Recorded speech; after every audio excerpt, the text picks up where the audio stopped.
I am happy to introduce today's presenters. We are joined by Teri LaJeunesse, Victim Witness Division Director at the Greene County Prosecutor's Office and OAN Review Committee Chair, as well as Elyse McConnell, Executive Director here at OVWA.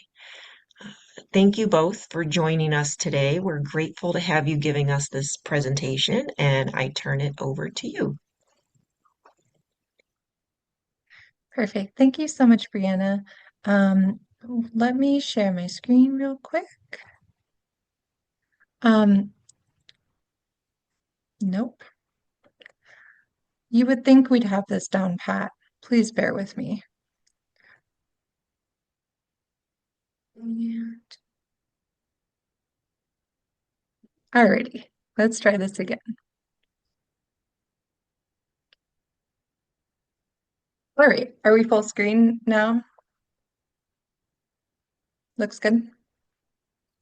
Yep, looks good. Okay, great, perfect. Alrighty, so today we'll be covering the Ohio Advocate Network, kind of what's new and what's next in the Registered Advocate credential. During this webinar, we will cover a brief history of the Ohio Advocate Network, the guiding principles of the Ohio Advocate Network, why one might pursue an RA credential, and then we'll also walk through the structure of the OAN application process. There are also some changes that will be coming in the future, so we'll kind of let you know what those will look like. And I believe we have a quick poll because we wanted to see who is here.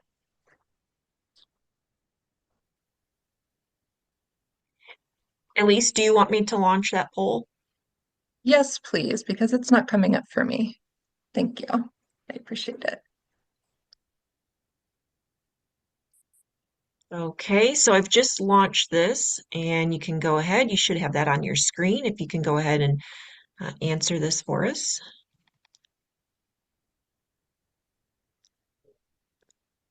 And Elise and Oh, Teri, do you also see this on your screen? Yes. yes. Mhm. All right. Wow, we have some quite a few already registered advocates and a lot of folks who are not yet a registered advocate, but they plan to apply in the next year. We are so excited. We are excited to share the new information with you and kind of walk you through the application process, hopefully equip you so that the application process is really smooth for you. Alrighty. I see answers still coming in, but um, I think we have, sufficient information. So we may lean a little more heavily on uh, becoming a registered advocate. Alrighty, I'm going to end the poll and we will move on. Oh, wait. Okay, sorry, I just wanted to show results really quick. It looks like overall, mostly folks wanting to become registered advocates, but close second would be folks who are currently registered advocates. Thank you all so much for participating in that. That's really helpful for us so we know kind of who's here. Alrighty. So the Ohio Advocate Network came to become an idea in the early 1990s. It was actually members of the Ohio Victim Witness Association, OVWA, that began discussing the concept of professionalizing the field of victim advocacy. Um, and that has remained kind of the guiding principle of OAN today is we want to professionalize the field. We'd like a certain standard for all advocates to have completed a certain amount of training first before they even work with a victim or survivor, but also, a standard of ongoing professional development. We think that ethically it's really important for us to continue to get ongoing education and always be learning because there's always new things to learn, better ways to do things. And really, the registered advocate credential is all about that. In the early 90s, a formal initiative was underway. There was a coalition that was formed of statewide victim advocacy organizations that pursued this idea, and OAN was born. Early victim advocates that were part of this came from all sorts of backgrounds, varying levels of education, professional qualifications, and their own lived experiences. The field at that time was really rapidly expanding. So it really was a way to kind of more formalize what the expectations were, no matter where you worked as a victim advocate and what kind of victim or survivor population you were serving. So that's a little bit about that background. So OAN was officially established in 1994. A review committee was formed, and actually the review committee still exists today, is made up of members from a pretty diverse background. You know, there's OVWA, there's ODVN, OAESV. We always have someone from the child advocacy field that's on the board. We have post-conviction services. So we really do try to make it someone from a lot of different backgrounds.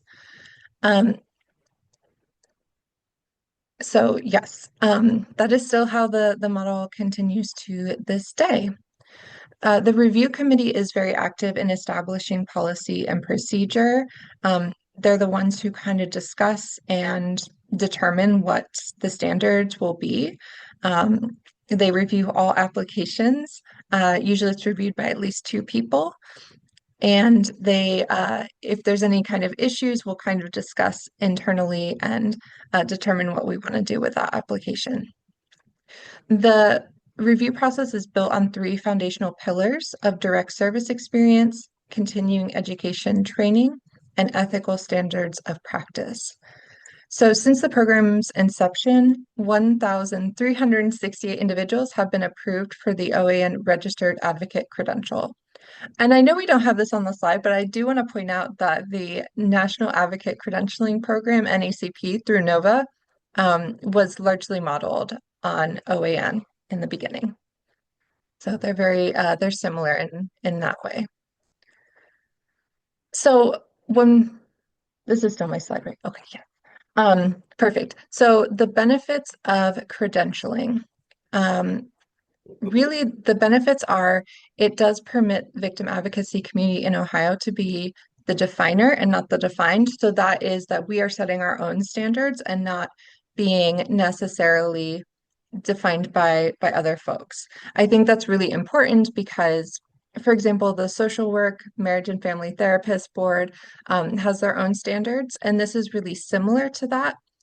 While in Ohio, you're not technically required to hold a credential to be a victim advocate. We're hoping to kind of move the needle a little bit in that direction. I know that there are many employers that do require that their employees either have the RA or CA credential or that they're working on that. It just upholds a certain standard of excellence and makes sure that when we're working with folks that we are committed ethically, that we are constantly learning, and yeah, that we're really committed to doing the best job that we can. Credentialing also recognizes the importance of professional development through direct service experience as well as through trainings.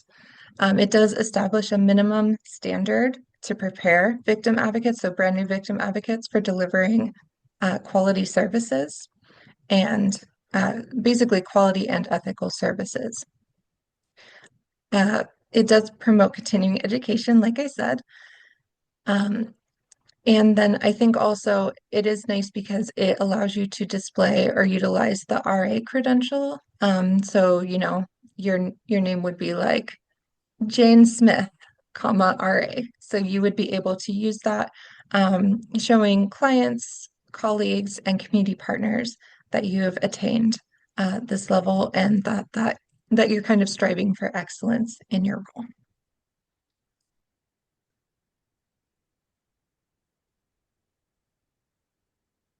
So, good morning, everybody. This is Teri. I will apologize in advance. I unfortunately have just recently come down with a summer cold, so I sound funny. And if I have to all of a sudden say, "Hang on, just 1 second, I'll be right back," it's because I have to blow my nose. So I'm so sorry, but I have a good amount of cold medicine in me, and I think we'll get through this just great. So. I am very proud that the Ohio Advocate Network, at 31 years new, has continued to grow and flourish, and be able to serve the community of victim advocates and allied professionals in Ohio with a credentialing opportunity that remains accessible, affordable, and available to all who meet their requirements. So within the credentialing process, the Ohio Advocate Network offers registration at one of three different levels: the basic level, the advanced level, and the senior level. You may previously have known these as standing. We would call it the registered advocate, senior standing or advanced standing. So we moved it to level just to show the progression of time as an individual accumulates additional direct service experience, and continues with their commitment to continuing education training. So an applicant can apply at any of these three levels. You don't have to start at the basic level and work your way up.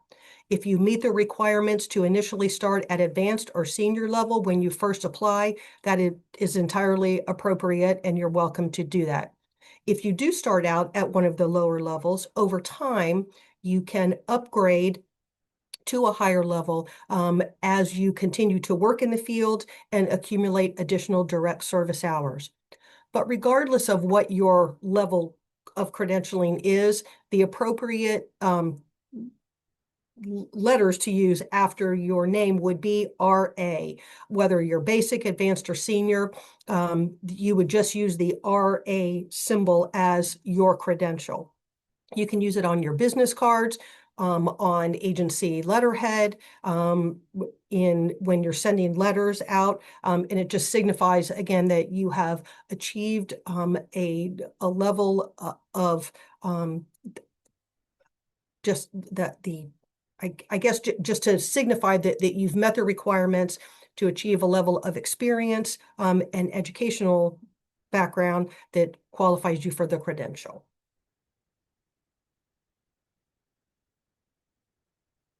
So what is the criteria? There are three essential components which do form the essential foundation of the registered advocate credential. The first is documented work experience. This can be in either a paid or a volunteer capacity in the different areas that you have been employed in, but all of it has to be providing direct services to victims of crime. And that's that's something that's really particular to pay attention to, because individuals can work in our field and hold a variety of different positions, but not all of them are providing direct services. So you do have to keep that in mind. Also, training in field-specific content, not just to initially achieve the credential, but over the entire arc of your career. Continuing education training is very important. And finally, ethical standards of practice. That's just very foundational to the work of victim advocacy in general, but specific to the registration criteria also.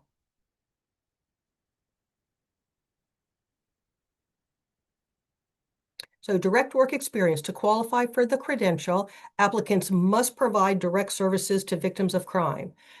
At the initial basic level, the minimum requirement is 1,950 hours, or the equivalent of 1 year of full-time employment. For individuals who are working in a part-time capacity, that it may take you longer than 1 year to accumulate the amount of time, but the minimum for a basic level would be 1 year of full-time equivalent employment. At the advanced level, it moves up to 7,800 hours that are required, which is the equivalent of 4 years full-time equivalent employment. And the senior level, a minimum of 11,700 hours is required, or the equivalent of 6 years of full-time employment in the field. Your employment can be, as I mentioned, in either a paid or volunteer capacity, but the verification from your employment must come from official agency records, which are maintained in the regular course of business. For larger organizations, maybe prosecutor-based, law enforcement-based, government-based organizations, there normally would be more official records. This can get a little difficult sometimes for smaller community-based organizations or individuals who may start their own nonprofit organization. So it's very, very important that you do maintain employment records, both for any paid employee or also on a volunteer basis. That can be simple timesheets, but something that documents the amount of hours that are being accumulated over time and what specifically that person is doing. I've had a number of people over the years that have indicated, well, I operate my own nonprofit organization, or I volunteered for the last 10 years at an agency, but they've not, they haven't tracked my time. So it's very, very important that if you're considering the registered advocate credential, that you do take steps to make sure that the amount of time that you are engaging in direct services of crime victims, that's somehow being recorded. Or if you operate an organization, that you make sure that there are appropriate records being maintained. For individuals who work in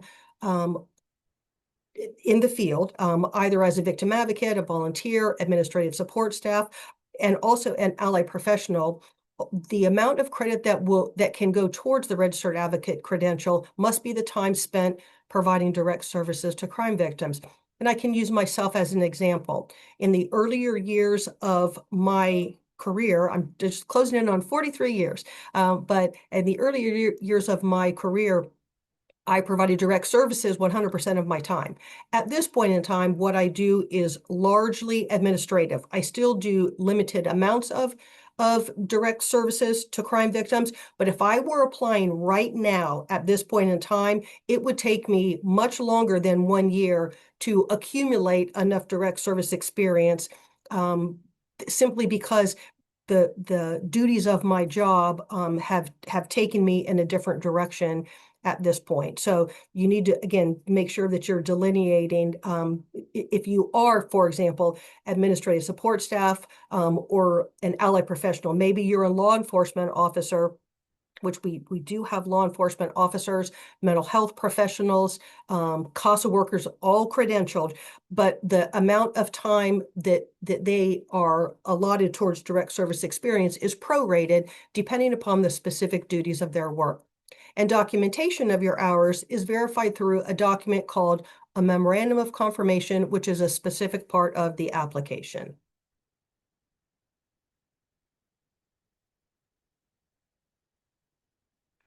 The memorandum of confirmation is a document that you will find in the actual application itself. It must be completed in full, including being completed, signed, and dated by an authorized representative of the agency for which you were employed. No part of the memorandum of confirmation, which we always refer to as the MOC, should be completed by the applicant themselves. It needs to be entirely completed by somebody authorized with the organization who has the ability to access organizational records and they can document the amount of time that you have spent with the agency providing direct services. The MOC requires both the applicant and agency name, the information about the authorized representative, which is their name, their title, their phone number, as well as their email address.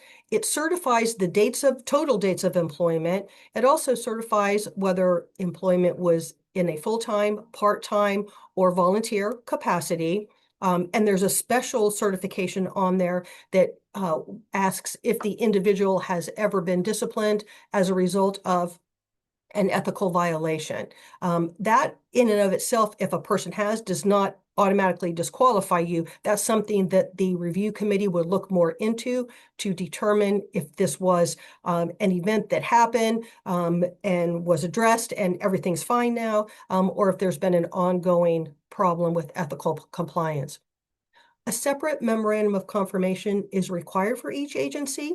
So if you are applying and during, let's say, the last 10-year period, you've worked at 3 different organizations, you would need to have a separate memorandum of confirmation completed by each of those 3 organizations. Your current employer cannot fill out that information for previous employment, even if they're knowledgeable of that, of the time you spent there. You do have to have somebody from each organization provide that information for you.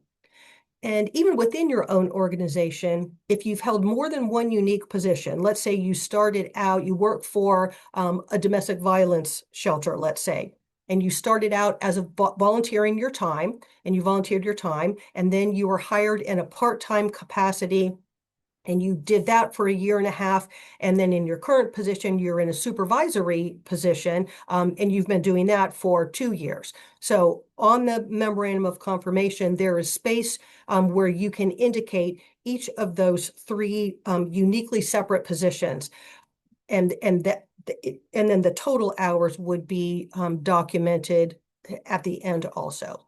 So this would be a good place to stop for questions. I know this is a lot of information in a brief period of time. So Brianna, if there's any questions that have popped up, we'll be happy to respond to them. Thanks, Teri. We just had one so far, and I think you pretty much covered it. We had Brittany who was asking about showing documented direct services, and I know that's what we've just been discussing with the MOC. So if anyone else wants to pipe in with any questions, feel free to put them in the chat, or we'd welcome you to come off mic. And if there's not, we'll proceed. We have a quick, it looks like we have in the question and answer section, or at least I think that's where it is. I don't know.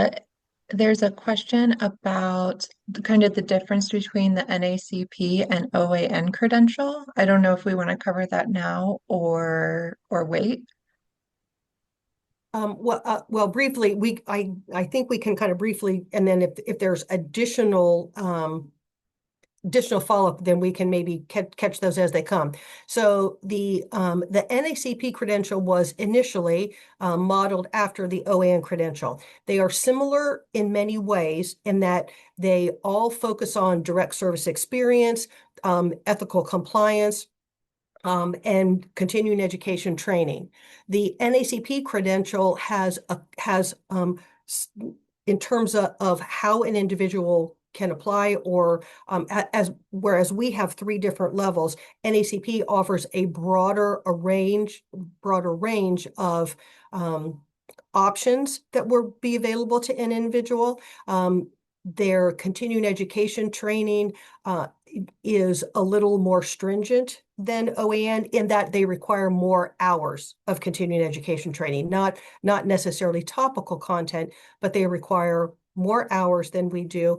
And the fee structure is higher for the NACP credential, and within NACP they also offer other options, for example, for military connected personnel. So it's a much broader range. The NACP credential is available to any person it's not limited to state. The Ohio Advocate Network is for individuals who are working within the state of Ohio. NACP is available to anybody across the United States. That's kind of, in a nutshell, some of the basic differences. An individual can hold both. I have both of the credentials, and that's really a personal choice. Some people may have one or the other. It's not necessarily that one's any better or worse than the other. It's really just a personal choice.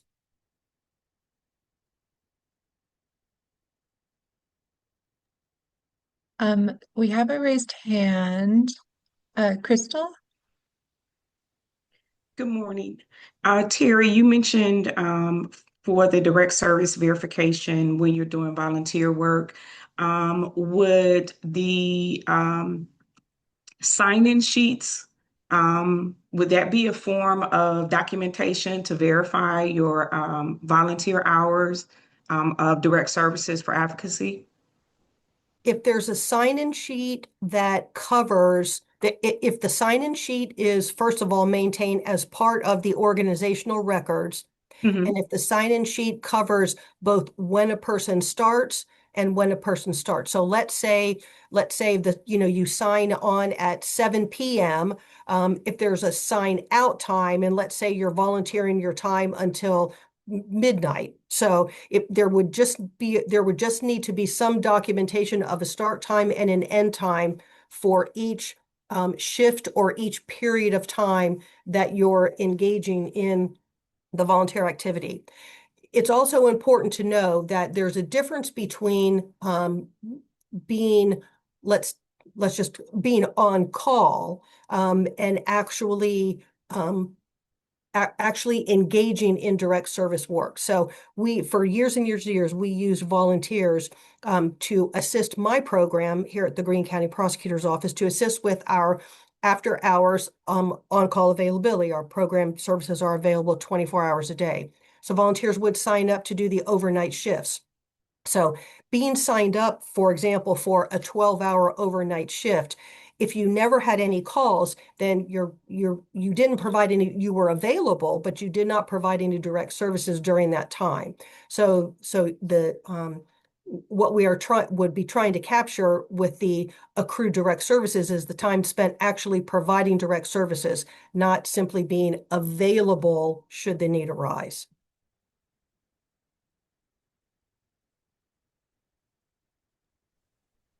We also had a question, which is one we actually get quite often. I just started school for my MSW. Um, can any of my courses I take apply to my training hours?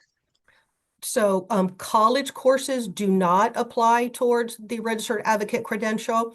And although we certainly understand somebody who is pursuing their education, even in a very specifically related field, there's a lot of course content with your college that may apply. However, it's geared towards a very broad range of education across many, many different professional fields. So the continuing education that we are looking for would be specific to the victim advocacy community.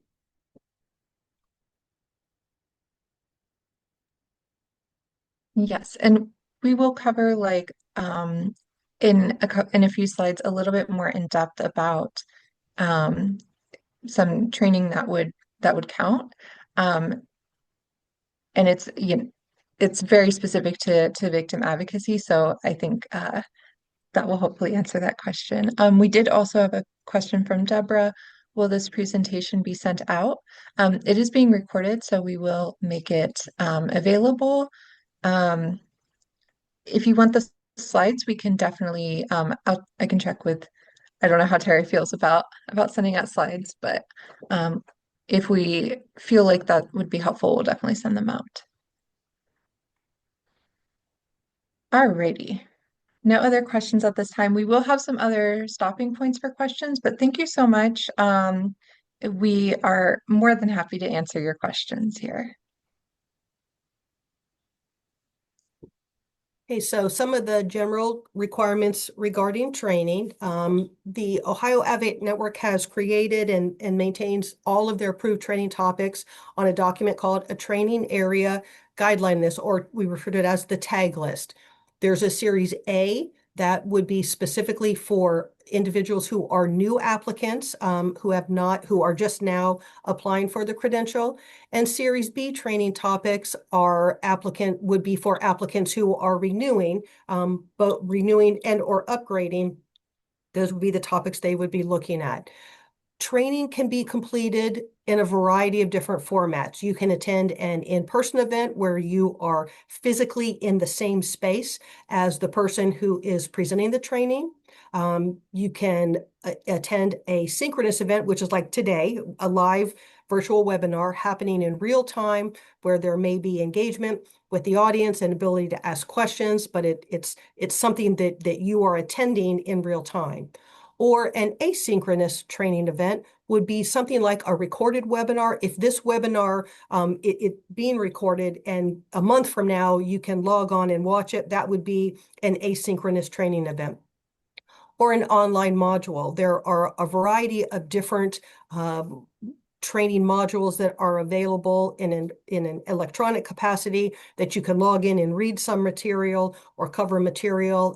The Department of Justice Office of Victim Services has multiple different training modules. Those would all be considered an asynchronous training event. Regardless of how you complete the training, each training event must be sufficiently documented. That can come through a certificate of completion. Many trainings now will offer a certificate, or it can come through the Ohio Advocate Network's CEU training verification form. That is something that the person who completed the training would complete, and then it would need to be signed off either by somebody an actual trainer, if you are attending something in person. It can also be signed off by a sponsor of the training or by your own supervisor at your organization. It's basically somebody who can verify that yes, that you attended that training in full, that you were there from the start to the finish. And so if you attend an event that does not provide a certificate, or the certificate, sometimes we see certificates that have very sparse information on them. It might have a title and it might have a date, but not much else. So if the certificate that you do receive does not show the date of the training, the total hours of the training, who sponsored the training, the training topic, which would be in the title perhaps, and the format. The format is we're seeing it more and more on training certificates, but not all. But if all that information is not contained, then my suggestion is that in addition to the certificate, you also fill out the CEU training verification form. I've just gotten in the habit over time. I always, no matter what training I attend, I just always use the CEU form. And then if I get a certificate along with it, great. But if I don't, then at least I've properly been able to document my training.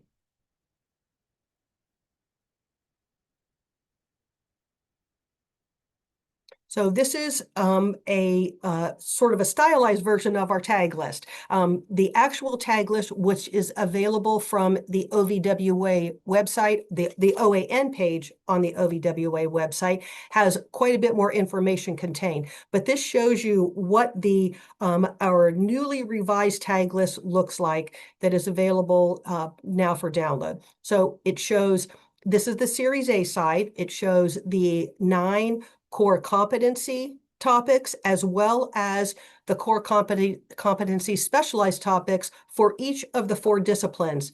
And for those of you who have seen looked at the tag list before, you'll note now that the 4 disciplines have been retitled, and we've merged 2 of them, and we've added the child abuse victim advocacy discipline also. Many years ago, child abuse was one of the 4 disciplines, and we parsed that out, and we have found, given the evolving nature and the proliferation of child advocacy centers in our state, that it was the wise move at this point in time to bring that back as a discipline. And so we sort of realign things, but any individual who is newly applying must complete training in all 9 core competency topics, as well as the 5 specialized topics for your specified discipline or disciplines.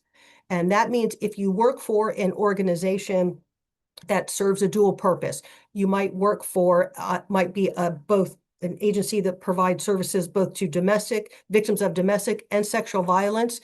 You will want, you are specifying both of those as your disciplines. That would be the victim population that you primarily serve.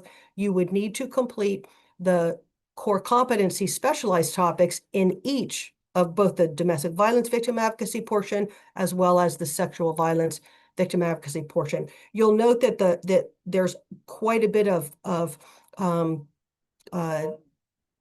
crossover in them. So several of the core competency specialized topics are the same in all 4 disciplines. That doesn't mean, let's say, trauma-informed or responsive care. You don't have to complete it twice. Once would be enough to satisfy both that requirement in that title.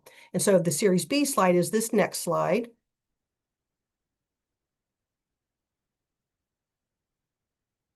So the Series B side of the tag list would be for individuals who are renewing their registered advocate credential. There is a wide range of training topics. This side of the list is not meant to reflect the be-all, end-all, that there aren't any others. There are many other training topics out there. And these are just general categories of training. This doesn't necessarily mean that you have to take a training that's titled policy development or non-fatal strangulation or post-conviction advocacy. That's simply the topical content. So if you take a training that falls within that topical content, that would qualify as a training that can be used towards your renewal.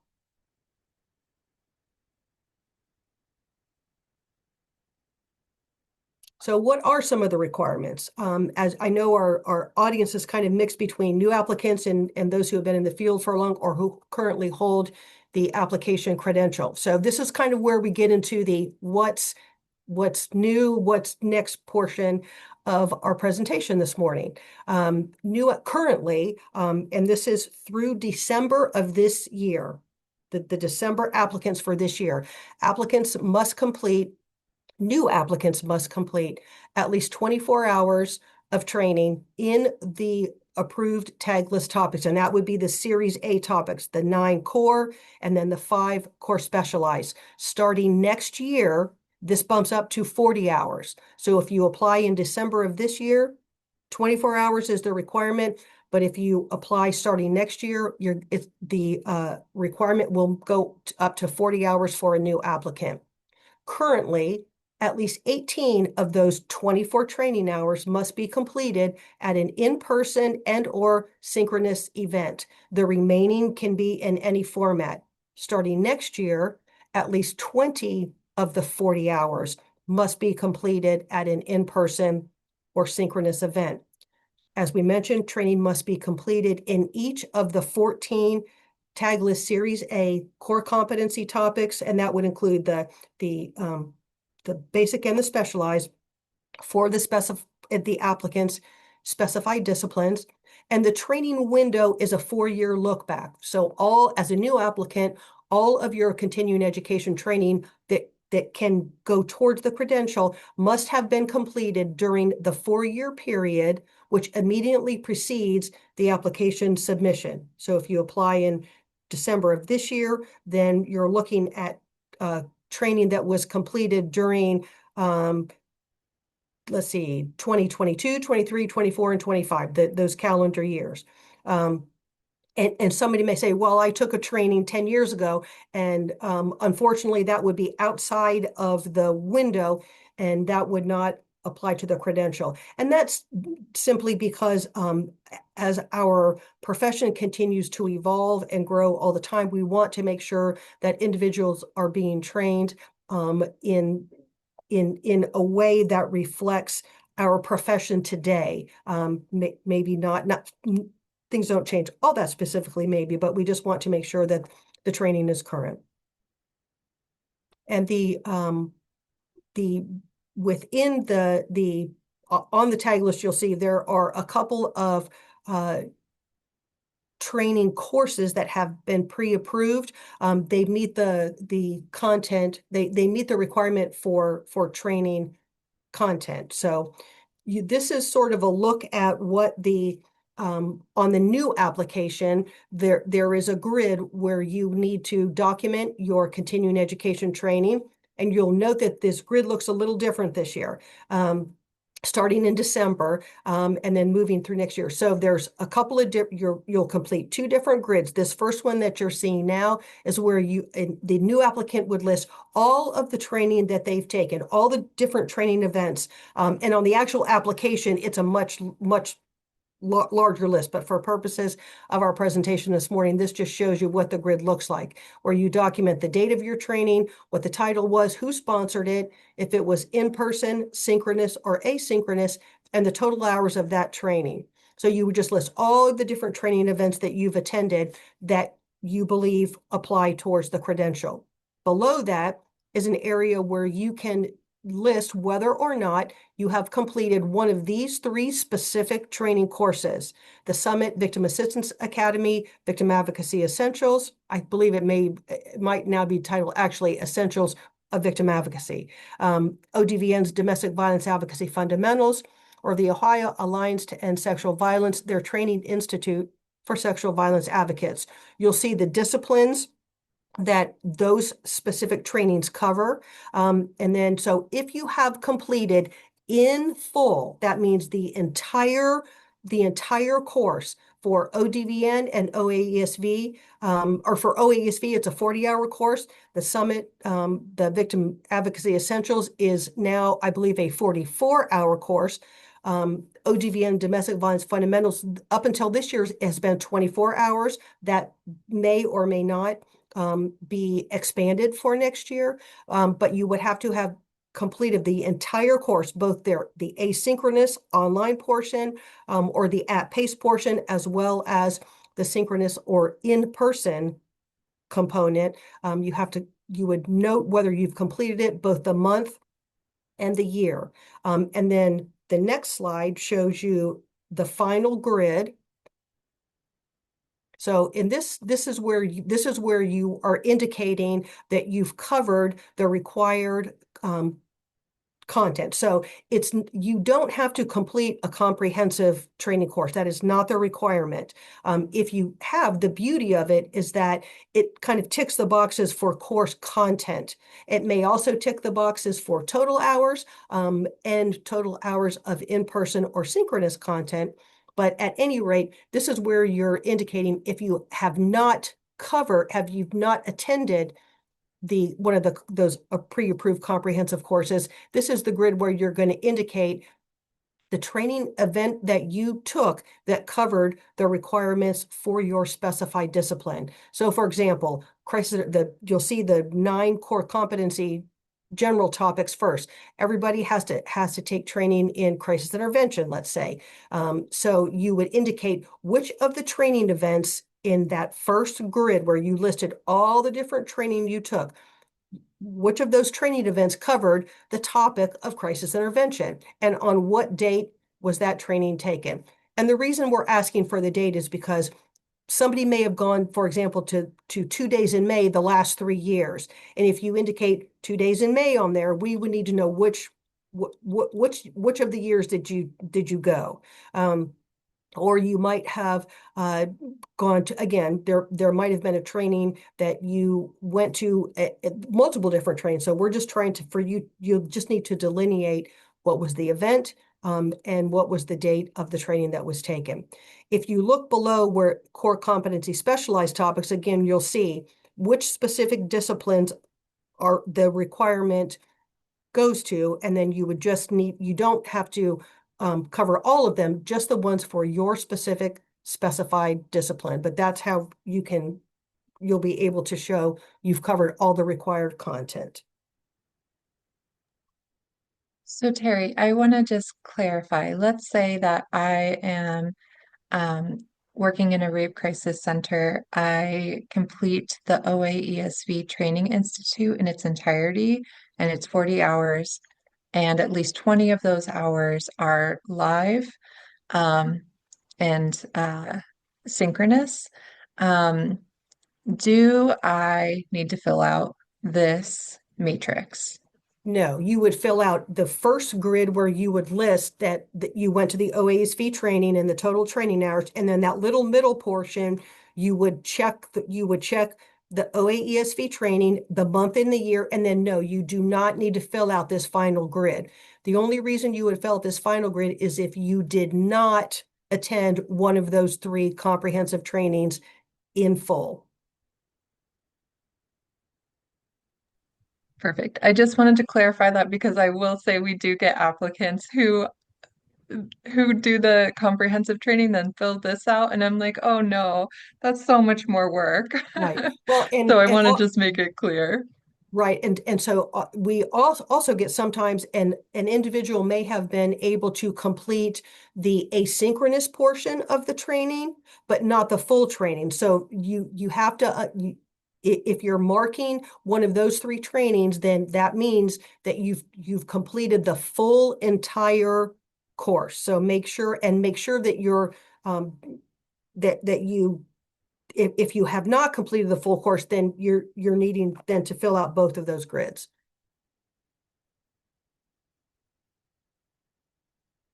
So what's the training that's required for renewing applicants? We've talked about what's required for a new applicant. For a renewing applicant, again, currently through December of this year, a renewing individual must have at least 24 hours of continuing education training in any of those B series approved tag list topics, or even an A series topic. If you're renewing, you certainly can take either the A series or B series. And it must be completed every 2 years. So you get the credential if you are approved. Let's just say we just approve applicants who submitted their applications in June. So between now and 2 years from now, it would be moving forward 30 hours. So starting in 2026, all renewing applicants must have at least 30 hours of continuing education training. Currently at least 18 of those 24 training hours must be completed, again, by an in-person or synchronous event. Moving forward, starting in 2026, at least 20 hours of the 30 hours will be required. The remaining training can be any combination of the training formats. We certainly encourage training across all of the different training topics within your specified discipline is definitely beneficial, but also having sort of training in a broad array of topics is highly encouraged. So this is another good stopping point for questions. I know a lot of people sometimes do have questions about what training applies, what doesn't apply, how do I document it? So if anybody has questions, we'd be happy to answer them.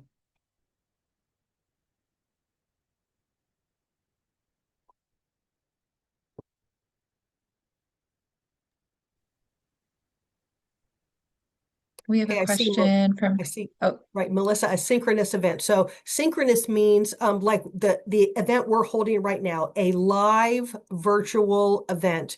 You're attending an event electronically, but it's happening in real time, where it's not something that was previously recorded and you're simply viewing it. You are attending something electronically that's happening in real time.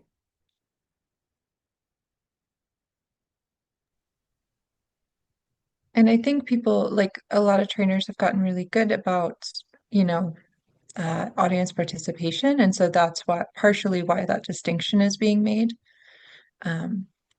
Is, we want, uh, anyone can, we can all, and we've all been probably guilty of this where we're like, maybe this isn't, we'll be like, oh, this is a pre-recorded webinar. Maybe I'll start watching it. Maybe I get distracted. I don't watch part of it. So the point is that you're engaged and participating, and that's kind of I mean, we would hope that you wouldn't report any training that you didn't actually attend, but yes. We also have a question. Does it matter who hosts the trainings? No, you would want to make sure that the content of the actual training falls within the tag list guidelines, but the individual who is delivering the material, no, we don't limit who's delivering the information.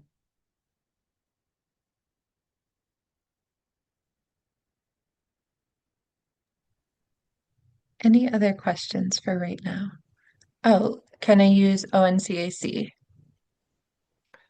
So ONCAC now offers a comprehensive training. The reason why it's not one of the pre-approved trainings content-wise is that the training format is entirely asynchronous, which means it's all pre-recorded. So the content of it, though, is something that definitely could be used to satisfy some of the requirements for a new applicant or even a renewing applicant if you've taken components of their training.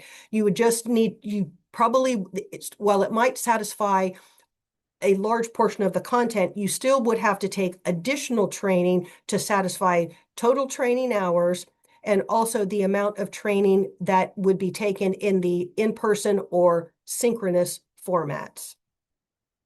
So yes, but from a content standpoint, yes, a good portion of their training does apply.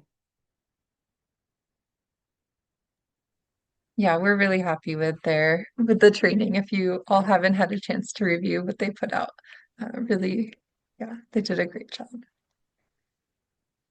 Any other questions for right now? Alrighty, we will keep an eye on the chat. We know there are often quite a few questions regarding training. Alrighty. Actually, before I get into this really quick, we usually do a code word.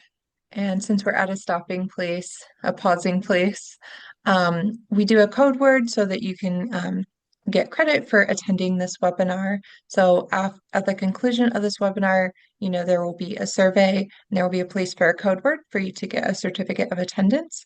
And that code word today is labor, LABOR, labor, as in Labor Day, which we're all looking forward to, having a day off. So again, the code word for today is labor. Alrighty, let's get into ethical standards. A component of the application is that registered advocates are expected to maintain a certain level of ethical standards of practice that really promote quality services and a standard of professionalism, not just both, working with victims of crime, victims and survivors of crime, working with colleagues, as well as working with the general public as well. OAN has adopted the NACP or NOVA Code of Professional Ethics for victim assistance providers, so that is included in your application form. The Code of Ethics does outline essential ethical tenets that guide how we conduct ourselves as we serve victims and survivors of crime, as we work with our colleagues, and as we present ourselves and represent the field of victim advocacy to the general public.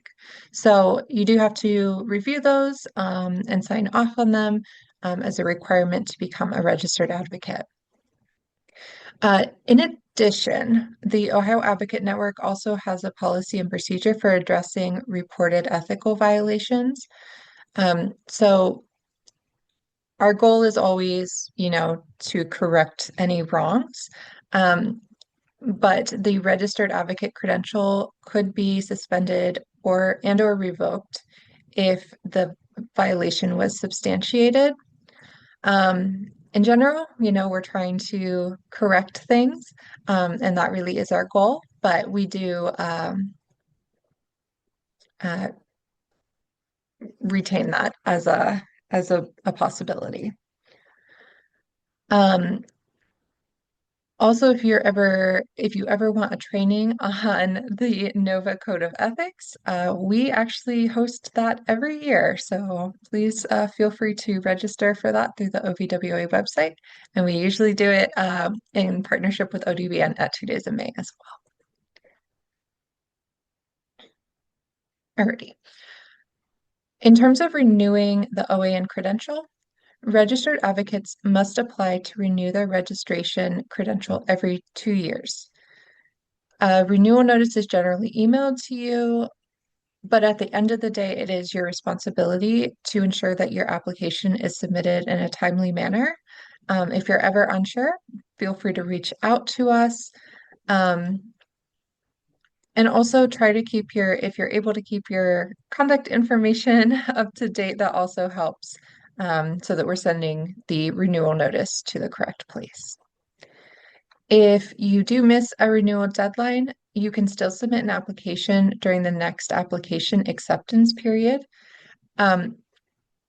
If the lapse extends beyond 4 years from the date of last approval, the registration itself is then archived.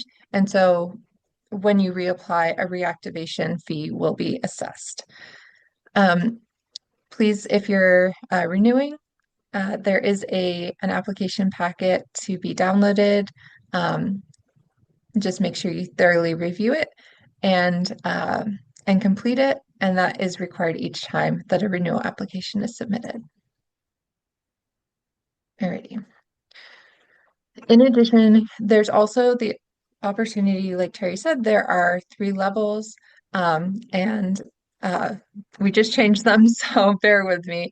But most advocates, if they're pretty new to the field, they've only been in the field for about a year, they're going to be coming in at the basic level. But at any time, you are welcome to apply to upgrade to either advanced level or senior level, depending on how many hours you've provided direct victim services. You do not have to upgrade ever if you don't want to, in order to maintain your valid OAN registration credential. We definitely have folks who have literally been in the field for 20 years and are just fine with the basic level, even though they are doing all the trainings and working all the hours, and that's okay. An upgrade may be requested when a registered advocate has accumulated the required hours of direct service experience. So for advanced level, that's 7,800 hours, and for senior level, that's 11,700 hours. If you have more than one, so of course you have to have a memorandum of confirmation, or MOC, for each agency you work at or volunteer at. But if you have been in an agency for a very long time, I think there's only like 3 spaces to put jobs, so you may need more than one MOC if you've been with an agency a long time and had a lot of different roles there, to document all of your direct service hours. And again, the MOC has to be completed by an authorized representative of the agency where the advocate was or is currently employed. Okay, so what are the actual components of the application itself? So we'll talk about the new registration application to begin with. There's a section for the applicant indicating their personal information as well as the agency information.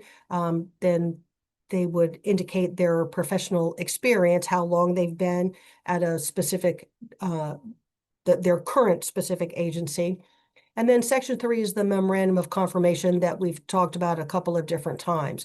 You may need to have, again, more than one memorandum of confirmation. You can make additional copies as needed if you have had direct service experience at more than one organization, or if you have held significantly different positions within a single organization. Section 4 is the continuing education training information. That's the grids that we talked about. It now covers 2 pages of the application. The first grid for listing all your training, and then the space for indicating if you've taken a comprehensive training, and then the second grid where you would document your specifically the required content, where you would indicate which training event covered that content. The next section is the direct service observation. It's a document that needs to be filled out by a colleague a coworker, somebody in the field. It doesn't have to be somebody within your organization. It just needs to be somebody that has been able to personally observe you as you are providing direct services to the clients that you serve. So if you work in an organization and you're in court quite a bit, it could even be a judge or somebody within the court system that often sees you as you are doing your work. So it's a series of questions that the person would complete, indicating the next required component of the application is a letter of recommendation. And that's exactly what it is. Again, could be a coworker, colleague, supervisor, or somebody that works in your field that would provide a letter recommending you for the registered advocate credential. Those two components, the direct service observation and the letter of recommendation, cannot be completed by the same person. It has to be two different people that completes those two components for you. So make sure that something that does trip people up on occasion. So just make sure you have two different people completing those parts of the application for you. The next section is a copy of the NACP NOVA Code of Ethics, which you need to sign and date, signaling that you are committing to abiding by the Code of Ethics. And then finally, the last page is a series of certifications that you just would initial, and then you sign and date the application, and then submit your application fee. Currently, the application fee for a new registration is $40. Starting in 2026, the new application fee is going to increase to $50. We accept the fees in the form of a money order, an agency check, or a cashier's check from the bank. We do not accept personal checks, and we are, at this point in time, are not set up to accept electronic payments either. So make sure that you're sending your application fee in the appropriate format. So the renewal application, again, there's a section for the applicant to put their personal information as well as their agency information. There is a continuing education training guide where you're going to list all of the training that you've taken the last 2 years towards your renewal. You will need to sign and date the Code of Ethics and the series of certifications, and then you would sign and date the application as well.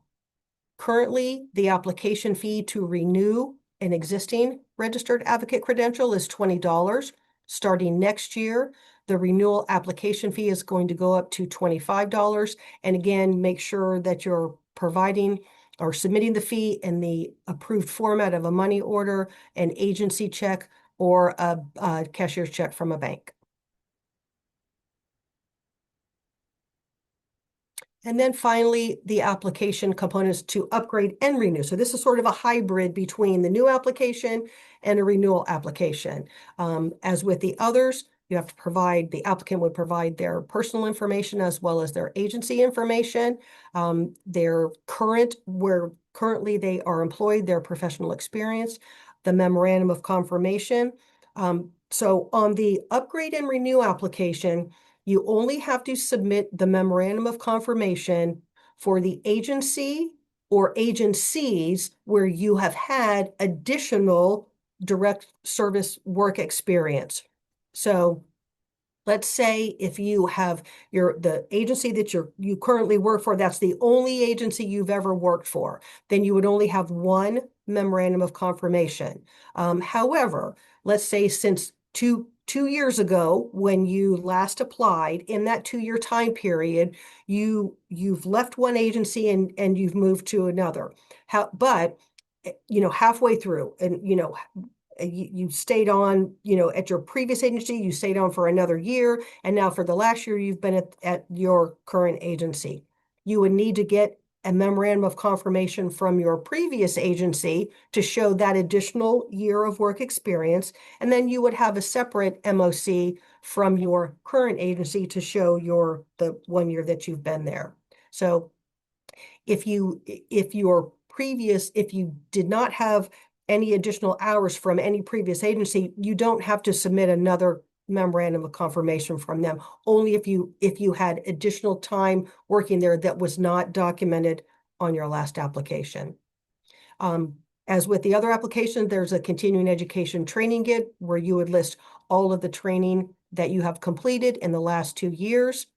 You would sign and date the NOVA Code of Ethics, and then you would sign the series of certification and the as well as the application itself, signing and dating the application. And then you would need to provide with all of the, regardless of the type of application, new, renewing, or updating, renewing, you have to provide documentation of your training, whether that's a certificate of completion or the OAN CEU verification form. So all applicants, no matter what type of application you're submitting, all applicants must submit documentation of every training event that they've listed on their form. And then currently the fee to upgrade and renew is $40. Starting in 2026, the application fee to renew and upgrade will bump up to $50. Before we go on, because I think we have a question on the previous slide, so I think we might as well go ahead and address it. Oh, wait, maybe it might be on this slide. Deborah said, just want to be clear that I will pay $40 for the renewal fee plus $20. Okay, I'm not sure exactly what the question means. So can I ask that question? sure. My question is, so my renewal fee is $40, correct? No, the fee to renew currently through December of this year, the fee to renew an existing registered advocate credential is $20. Starting next year, the fee to renew bumps up to $25. But currently through December of this year, if you apply in December of this year, the renewal fee is $20. Okay. Yeah, that's when I apply for my renewal. Okay, I just wanted to be clear. Thank you, Teri. You're welcome. Perfect. Thank you. Okay. So reactivation, and this is what I was a little confused with Deborah's question. So if an individual, if a registered advocate is unable to renew their registration at their designated 2-year interview, which for a lot of different reasons that can happen, the credential will lapse. However, you don't have to start over again if at some point in time in the future you then wish to renew. If the credential has been lapsed by more than 4 years since the last approval date, the registration is going to become archived. But definitely renewal is still possible. I think the longest period of time that I can recall in recent history, that an individual left the field for a period of time and then came back and wanted to they wanted to know about, could they renew their credential, was 8 years. And so, yes, it's definitely possible. You don't start all over again from the beginning. You can still submit an application to renew, but you also have to request a reactivation. And that essentially means you have to pay an additional $20 reactivation fee. There's not a specific form for reactivation. You would just need to indicate on your application fee, you can just write in, I'm reactivating, and then you would pay the additional $20 fee. So if you are renewing and reactivating, so right now that would be $20 to renew and $20 to reactivate through December of this year. Next year, it would be $25 to renew and $20 to reactivate. If you are upgrading and reactivating, currently it would be $40 to renew and upgrade plus $20 to reactivate. And then starting next year, it would be $50 to upgrade and renew and the additional $20. So the additional $20 is only if you have to reactivate, and that's only if your registration has been lapsed by more than 4 years. if you have any questions whatsoever about what fee you should be paying, definitely please reach out before submitting the application, and we can definitely guide you through the process.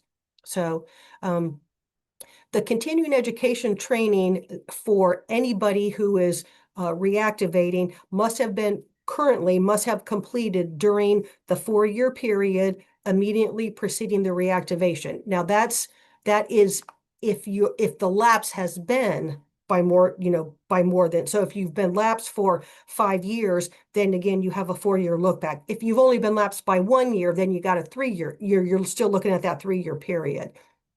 Starting next year, the period's going to be capped at 3 years. So if you're reactivating, you still have to have what will be the requisite 30 hours of continuing education training, and it all will have to have been completed in the 3-year period immediately preceding your current application.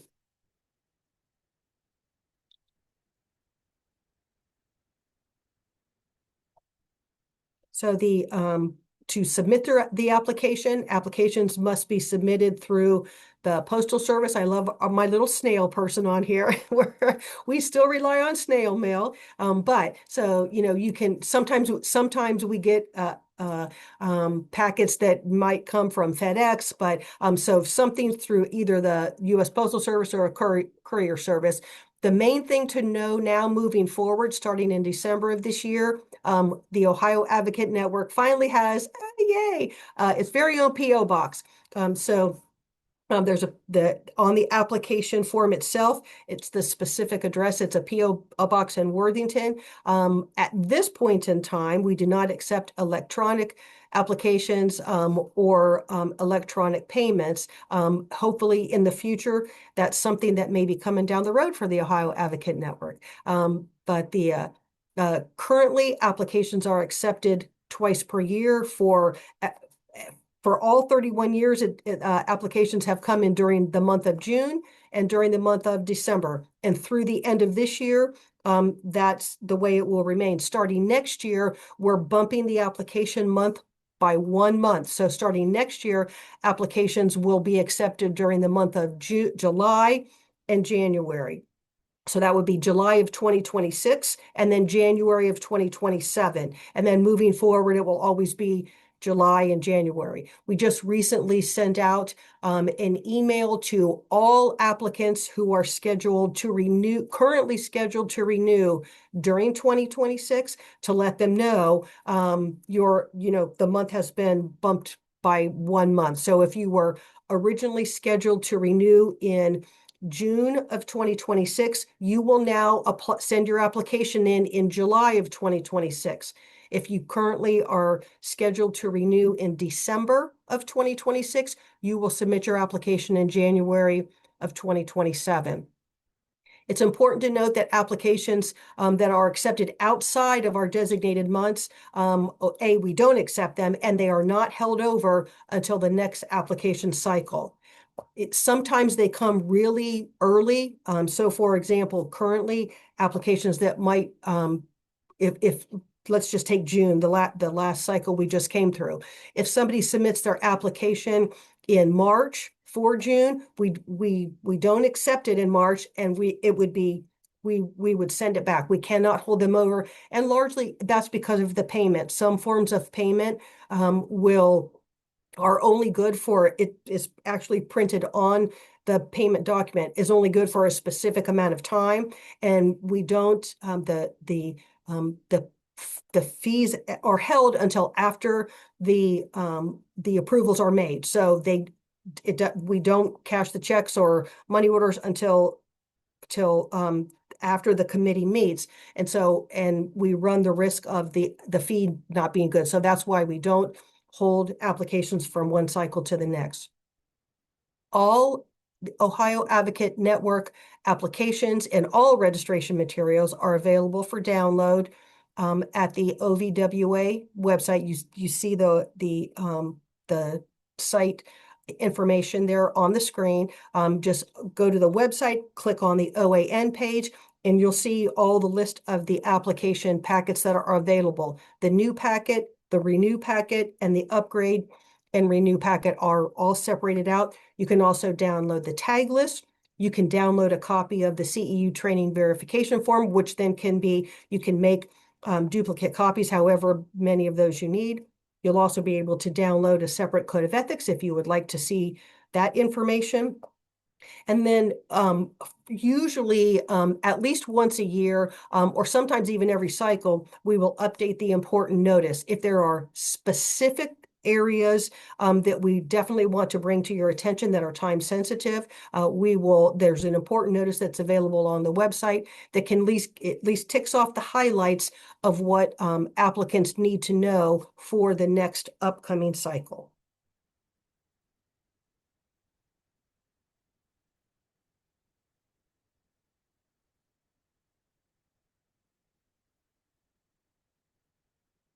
Elyse, you're muted.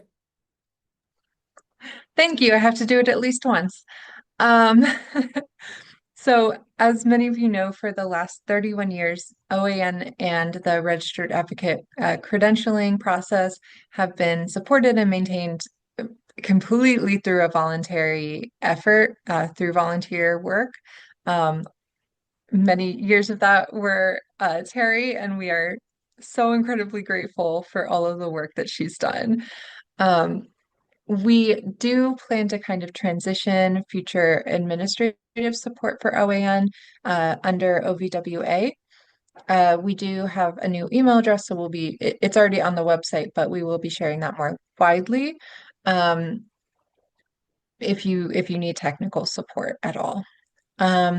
So I think in probably by December, I think Teri will no longer wish to receive emails or calls regarding OAN.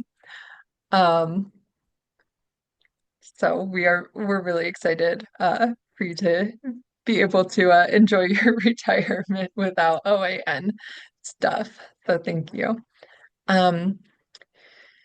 So the OAN Review Committee will continue to be really the driving force behind OAN. So although I kind of see OVWA as kind of, the administratively the keeper of OAN, but the same organizations will continue to be involved in the review committee. Starting in December 2025, OAN applications should be submitted to the new OAN PO Box, and that is already updated on the website and in the packets as well. Then in June 2026, there will be some policy updates that will go into effect. We will be emailing those out as well, just as a reminder. A few other updates are that we are currently as a committee reviewing some online application platforms. We're really excited about it because we know that this is quite a bit of paperwork, and while we think the documentation is really important and the documentation is not going to go away, we would like to kind of streamline the application process and potentially reduce our own administrative work. I think, as you can imagine, it's a lot of paperwork to receive and to store. And so we are kind of looking at some other options. Kind of the one that we're looking at right now, I think will allow individual applicants to create their own account. It'll automate a lot of the notices that are sent out. It would allow you to upload your training documents as events are completed, so you wouldn't have to try to think back, oh, what trainings did I do over the last couple of years? You'll be able to do that throughout the year, and then when you have enough and it's your time to renew, it'll prompt you to do so. If we are able to do it, I don't want to oversell it because we're not quite there yet, but just know that we are working on it, not only to make life easier for you all, but also for us as well. So that will be an electronic submission option, and then there will also be an an option for submitting fees online as well, like through credit card or ACH. So that's our goal. We know that many folks, especially if you're working at a government agency still prefer to issue checks, and that won't change. That would still be completely fine. It would also help us to automate creating and sending out registered advocate certificates. So those are some of our goals. I don't want to oversell it because we're just not there yet, but that is kind of the direction we're hoping to move in. We do want to make the registered advocate credential accessible to folks, and we've held the fees low for many years, especially compared to NACP.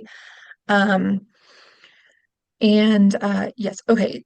Dana has a question. Does becoming a registered advocate give you access to OVW membership or member trainings? No, they are two separate things.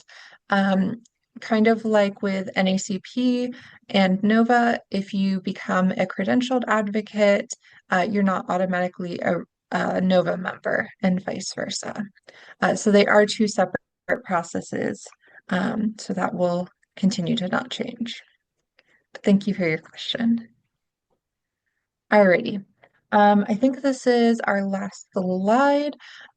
We do have the new OAN email address, and that will be monitored not only by OVWA, but also by the entire review committee. Just to kind of help with the transition, it is, I have to say, for Teri, is a massive administrative undertaking, and we're so grateful for her many, many years of service on OAN. The due date to submit December applications would be December 31st. And that's postmarked by, if I'm not mistaken. So it's potential that we could receive it a couple of days after the start of the new year. So yes. So please feel free to email the OAN email address. You can also visit the OVWA website, and it's ovwa.org/OAN. And that will take you to the Ohio Advocate Network page. I think we have a little time left, so we only have 5 minutes left. Oh my gosh, I thought we had 10 minutes left. Sorry about that. But we are very, very happy to answer questions. If you have a very specific question that is very unique to your situation, we could definitely answer that offline. But if there's general questions, please feel free to ask them while we're all here. So I will keep an eye on the chat. But I will briefly show you kind of what the OAN page looks like on the OVWA website.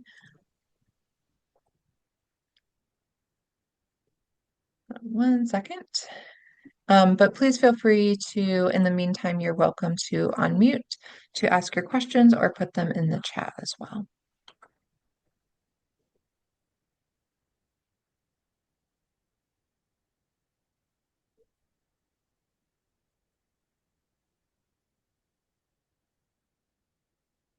Alrighty, here is what the web page looks like. And as you can see, like Teri mentioned, there is the important notices regarding updates that will take effect in July or that were effective July 2025. Sorry, I can't talk. So that will be some of the updates there. For new applicants, you can download the packet right here. There's also the tag list just in case you want to reference it. Renewing applicants, there's the packet there. Upgrading and renewing applicants, sorry, actually, I think I can make it a little bigger for you. Sorry about that. Oh, that makes it harder to read. Okay, there we go. In terms of training, there's the CEU training verification form if you need it. And again, that's if the certificate that you're submitting doesn't have all the information that's needed. And again, the tag list in case you're unsure what topics might be covered, might be applicable towards the registered advocate credential. If you want to review the Code of Professional Ethics, it's right here. And then, of course, our email and mailing address. But I just wanted to give you a quick overview of what that looks like so that for those of you who are new applicants, it's not your first time looking at that page. Alrighty. Do we have any questions at this time?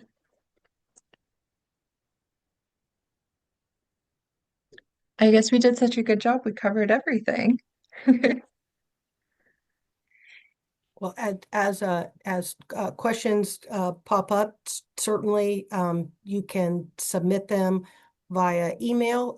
We'd be happy to answer them, and I have appreciate for I as Elyse mentioned, I'm going to be retiring at the end of this year. Finally, yay! After 43 years of working, I'm excited for my retirement. But I've also been involved with the Ohio Advocate Network and have provided the administrative oversight for a very, very long time. So I have appreciated my ability to be able to continue to do that for the victim advocacy community in Ohio. The registered advocate credential is not designed as sort of a general catch-all for all individuals working in the social services field. It is specific to the victim advocacy community. We recognize that some allied professionals, although their main professional work may be outside the field of victim advocacy, they do offer direct services. So we do try to offer a pathway for them as well. But it's been my privilege to work with everybody. We are so thrilled for all of your years of service and helping to professionalize the field. And I wish you absolutely the best retirement. I know we'll talk before then, but we really could not be happier for you. Thanks. Perfect. Brianna, do you want to wrap us up? Sure. I just want to thank everybody for coming today. We had a good group here, and I especially want to thank Elyse and Teri for their time and sharing all of this great information. Yes, happy retirement, Teri. Thank you, as it's already been said, for all of your hard work. Please reach out to OAN at ovwa.org with any questions or info at ovwa.org, but please take note of that new email address. Visit the webpage ovwa.org/OAN, and remember to complete the survey if you're seeking any certificates or CE credits. We are so happy that everybody joined us today. We will get this recording up on the website, and let us know if you need anything further. And thanks everybody for your time. And again, thank you, Elyse, and thank you, Teri.